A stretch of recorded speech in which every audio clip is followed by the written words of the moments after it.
Charles Nyachae was the third candidate to appear before the IEBC Selection Committee, where he assured the panel that he would restore Kenyans' trust in the Electoral Commission. I have one bullet, and the one bullet is to reverse that situation of the trust deficit. So for me, alongside anything else and everything else that the Commission will be doing from day one, is what is geared towards reducing that trust deficit. He claims that much needs to be done to restore the confidence of Kenyans, which was eroded during the previous election. I believe that the electoral process is really the backbone of the democratic architecture that the people of Kenya envisaged in that constitution.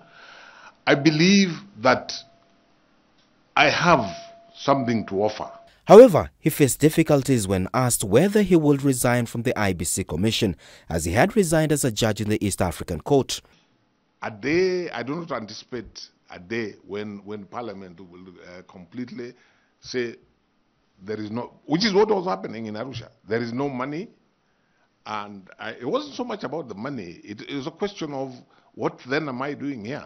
Nyachae resigned from the East African Court in January 2024 after chronic non-funding rendered the court dysfunctional. Community, for the last few years, has struggled almost to the point of becoming dysfunctional.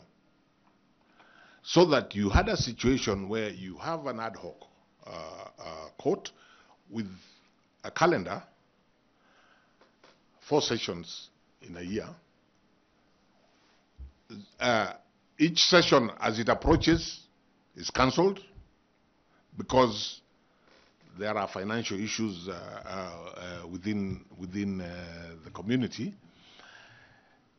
And when this happened for practically the whole of 2023, I said to myself, I'm not being fair to myself.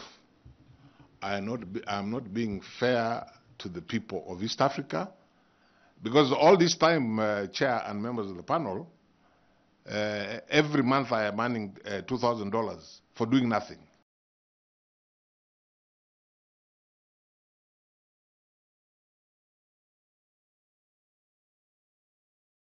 I feel that mainly because if you ask me about my personality, people have told me this and I believe it to be true. One of the gifts God gave me is to listen.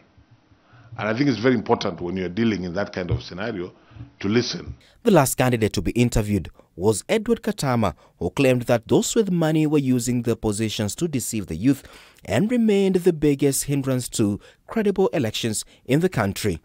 Martin Opio, K24 TV, Nairobi.